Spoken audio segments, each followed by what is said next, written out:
All right. We're back in the studio and back with St. Peter Ording. Aaron's getting his mic adjusted there for you. So we're back in the studio after a pretty heavy rain delay. And fortunately, we've got conditions that are improving as far as the rain's lightening up. But I'm not sure what happened with our camera there, but conditions are lightening up. There we go. Camera is back to functioning. And we are got Yuri Zun on the water versus Mr. Rodwald from Germany. But it looks like our camera is doing some hiccups. Maybe the rain is taking its toll. There we go. But not too much. So we'll keep it on this cam here for a bit, and I'm gonna see if we can get some improvements in our camera. I'm not sure. Definitely the gear's been taking a beating here in these extreme conditions that we've been presented with. But hopefully it will come back. We look like everything else is going all right, but our camera's kind of glitching. So let me check to that, and we'll leave it on this. Hopefully it'll come in smooth. But we'll be right back as soon as we can get a good solid stream going here. But we should be streaming at a lot better quality than that last stream, as we had to realign the satellite because it was definitely not lined up correctly after that squall that came through. So bear with us as we get things dialed in, and we'll be right back from the Beetle Kitesurf World Cup from St. Peter Ording, Germany.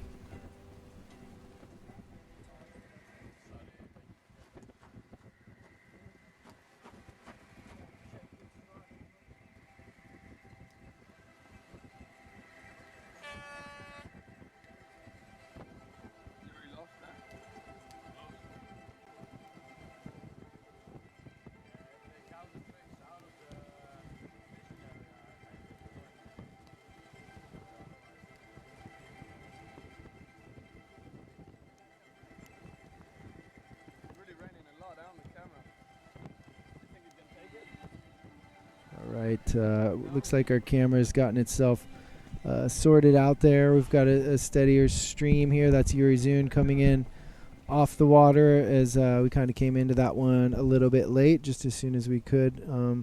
But unfortunately, we weren't able to bring it all to you. But we've got Aaron Hadlow here in the booth with us, and we're trying to bring this action to you as best we can, given the conditions and kind of the extreme elements that we're dealing with here. If you were with us before, you know we just kind of had a pretty heavy downpour move in. The winds just kind of petered out to nothing, and pretty heavy rain for a while. The rain is still with us. It's backed off considerably, but and the wind is actually up a bit. I think. Did you see what kite sizes guys went out on? They were on like 8s before, 7 and 8. Yeah, it's kind of changed a bit now. I think there's a few 12s out there. It did die down a little bit just before the rain came in, and it's kind of stayed like that. But yeah, it's always harsh when the rain comes in. It changes the atmosphere of all the riders a little bit, and a bit more apprehensive to get out there for your heat. But obviously, once you're out on the water, it's you're pretty much ready to go, and you're wet anyway, so it's all good. But yeah, especially now, I think a lot of riders I was talking to them are complaining a little bit about the tide. There's a little bit of a rip pushing them downwind, and also with the lighter wind, it's a bit of a combination. It's hard to stay up there, but it looks like they're dealing with it. It's going all right, and they're carrying on with the heats. Yeah, you can see our cameraman getting a little wonky there, trying to clear the lens for us, but we'll let him do his job and try and get our horizon set and get the lens cleaned. You can see just water dripping off of everything. But we are just minutes or less than a minute away from the start of this second heat, since we've just come back online. So this is heat number 18. Ariel Corniel versus, oh, you know what? I screwed that one up. That was Spaceburger versus Rodwald in that earlier heat, and now we've got Corniel versus Yuri Zun coming on deck. So that's what we can hopefully expect to see once our cameraman gets his stuff sorted out. So in the meantime, let's throw it to a little break and come back with hopefully some more action live from Germany.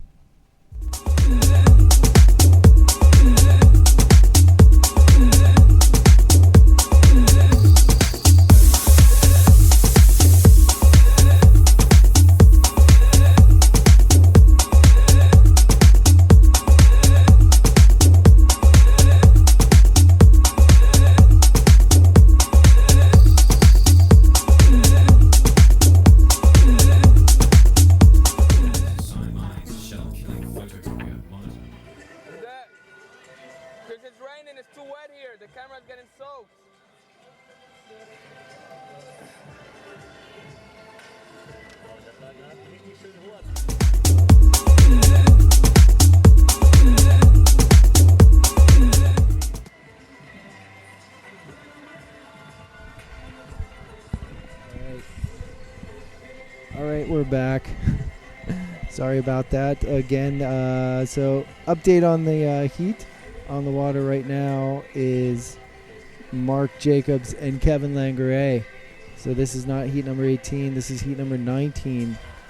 Jacobs versus Langeret. So our cameraman had to go to handhold as the water with the tripod was just a little too heavy with this rain. We still have quite a bit of rain falling right down right now. So hopefully we can have a little bit of a steady hand to see what's going on. But that's Mark Jacobs right there lining up.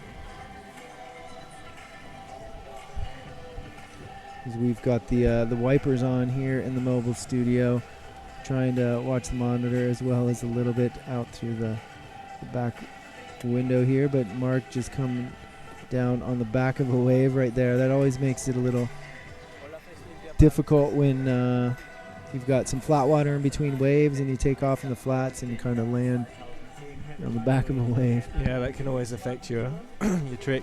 I mean, you usually kind of spot your landing, but you know, sometimes now the guys are going so big that you kind of never can really time it perfectly. So if you get a little wave and land on the way down there, it can be a bit difficult sometimes, especially in the shallows here. Yeah, it's like you think you're coming down and all of a sudden you're on the water 2 feet before you expected to be on the water. Happens often.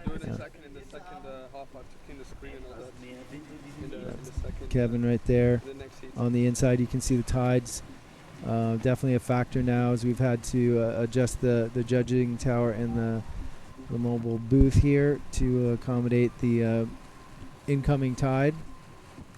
You can see the waves are actually getting a little bit bigger on the outside as well. So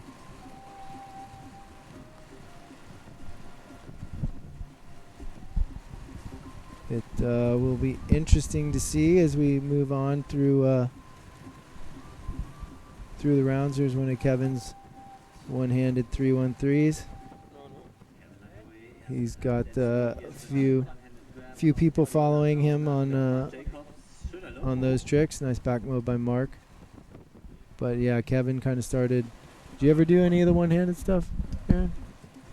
Yeah, not too often really. I mean, that's something Kevin kind of took into his own kind of style, and a little bit more. So yeah, I mean, it's nothing really I kind of pushed. I always thought I'd rather take off with two hands and then just let go with the other hand a little bit earlier to get a better pop and a better initiation, and then use that time to grab. But I think it could be done really well if you go straight into the grab, and adds a bit more style to it. But for me, I always kind of started off with two hands and then just tried to let go a little earlier if I wanted to put a long grab in there. So that's pretty. You probably actually get a little bit more leverage for popping with two hands on the bar. Yeah, most definitely. It's quite. I mean, it's difficult to go with. Take all that strength through one hand and load your edge as well. So it's just one of those things, and it's also you can get a bit better control over with two hands. Keep the kite in the position you want to as well. So right. That was my take on it. Well, it looks like Forrest just had I don't know if he took a spill up there or something, but he's all over the place. He's all over the show, as we like to say. But it looks like he's back on it now. So let's cut back to the action. That is Mr. Jacobs right there in his boots. riding against Kevin Langray, who's riding foot straps. So you can definitely see They're a both little getting bit. pulled into that bottom corner now, though, aren't they? Yeah, it's there's a difficult. lot of current running downwind right now. They as the tide switches and comes in, you get a lot more current. You can see these guys have good power on the outside, and as you're coming in, it's not a whole lot of juice. You can see Kevin kind of forcing that back to blind out right there, but still managing to execute some pretty decent tricks. But you can see one of the advantages, I guess, of straps in these conditions is that Kevin can run up the beach, and Mark is he's gonna have to do a long tack to get back that windward. Ein bisschen höher hier in der Competition Area zu laufen, hat gemerkt, auch ich bin hier weit in weit rechts unten. Will nicht das Risiko eingehen, hier seine Tricks außerhalb der markierten Wettkampf-Area zu zeigen. Yeah, Kevin is Also erstmal ein kleiner way Sprung. upwind from where Mark is right now, just with his jog up the beach. But I think Mark's might be carrying a bigger kite. He kind of seems to usually take out a bigger size than some of the guys. Yeah, you kind of need to as well on boots. I mean, the boards are adapted a little bit as well, so it has sometimes a little more rocker. So, do generally need a slightly bigger kite compared with the straps. So you option. need a bigger kite because the rocker and and the fact, I guess, that you can't feather your feet around the board. Yeah, a that's bit. the thing. Like, obviously with straps, you can put pressure in different areas on the pad, and that actually makes a really big difference. And when you're in your fixed stance, you need the board to be working for you. So it's difficult in boots because you do need that little extra power, just because as soon as you get underpowered, it is very frustrating in boots, and that's one of the flaws in it. But obviously, when you have a big enough kite and it's not too light, there are their advantages as well. So when you unhook, do you, because you're carrying a bigger kite, because you're on boots, does it make it that your riding's more powered, or does it make it more difficult because you're having to carry more power on the kite? It's a bit of both. I mean, it does make the trick a little bit more difficult just because of obviously you have that a little bit more pressure there. But at the same time, if you can harness that and deal with that, and you can create the right pop, and you can use that speed to go towards your kite, relieve the pressure in the bar a little bit, which ultimately makes it a lot more powered. So Right. yeah, it's quite dependent on the wind really, and also kite size makes a big difference for that too. Right. Well, you just saw that it was Mark taking off his boots on the beach, and Kevin coming in as well. Kevin kind of forcing a trick out there at the end, but definitely struggling with those conditions. But red flag's up, calling that heat good, and we're moving on to the next one, which is going to be Alex Pastor and Sebastian Garat. Is that no? It's Blanc. No, yeah. Oh yeah, we've got Garat. So we've got Pastor and Seb Garat, one of our French competitors, coming online here. But in the meantime, we've got Aaron Hadlow here in the booth, and we're pretty comfortable compared to most of the people around us who are huddling in the lee of the Volkswagen mobile unit here that we've set up our studio in. So we're not going to complain too much. But yeah, we've got classic Germany conditions with strong winds, rain, cloudy skies, and still people stoked on the beach and out riding. So stick around. We've got more action on the way with Seb Garat and Alex Pastor in just a matter of a couple minutes, so stick around.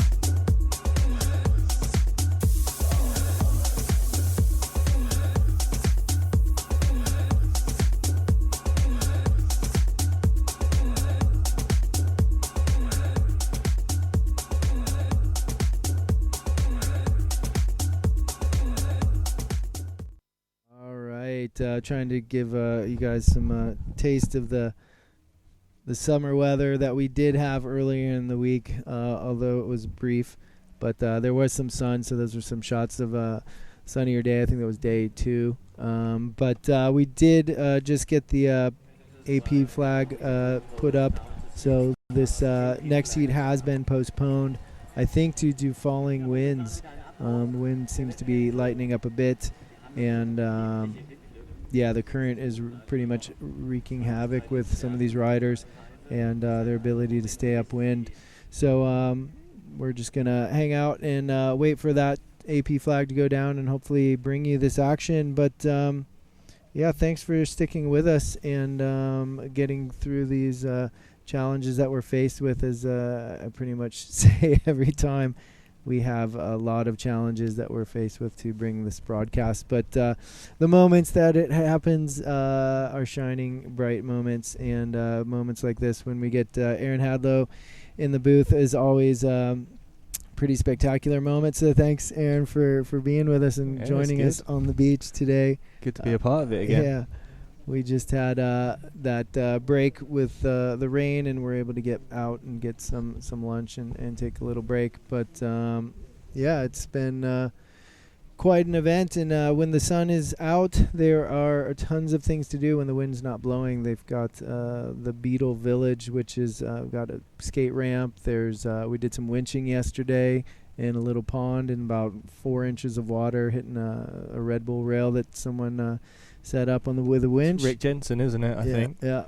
So Rick, it was winching and pulling with a bunch of other crew, and then they've been doing some like freestyle BMX stuff. They've got like a kicker ramp, and I saw some guys throwing some backflips on that. It's good to keep everyone occupied when the action isn't on the water, isn't it? Yeah, for sure, and that's what they do here. They set up a great village with a bunch of food and a bunch of things for the kids to do. There's climbing walls and all sorts of stuff. So pretty massive village that they've set up here. But today is probably not the best idea to be climbing on a wall or skating a ramp because it is wet out here. We're all pretty soggy throughout the day. We've got that's our cameraman right there trying to keep the camera dry right as we speak.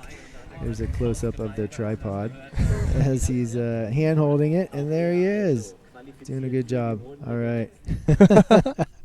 So that is Forrest Backer, who's running camera for us here this soggy day in Germany, doing what he can with these challenging conditions. But in the meantime, I'm just going to roll into that day 2 video as we take a break and try and get some answers on what the plan is for moving forward. Hopefully, we kind of can expect that this wind is going to come back because it's just kind of these little micro bursts that come through and rain, and the wind shuts down, and then it comes back up. But I see people checking the breeze as we speak. Our race director, Olaf, is got his wind meter out as well. I think there's 1, 2, 3, 4. There's 6 other German guys here with anemometers checking the wind. Sounds about right. So we've got a huge crew of people checking the wind. So hopefully that means there's going to be some wind on the way. But we'll be back in a little bit to update you and hopefully bring you the rest of the action from the singles. So stick around. We'll be right back with more from St. Peter Ording.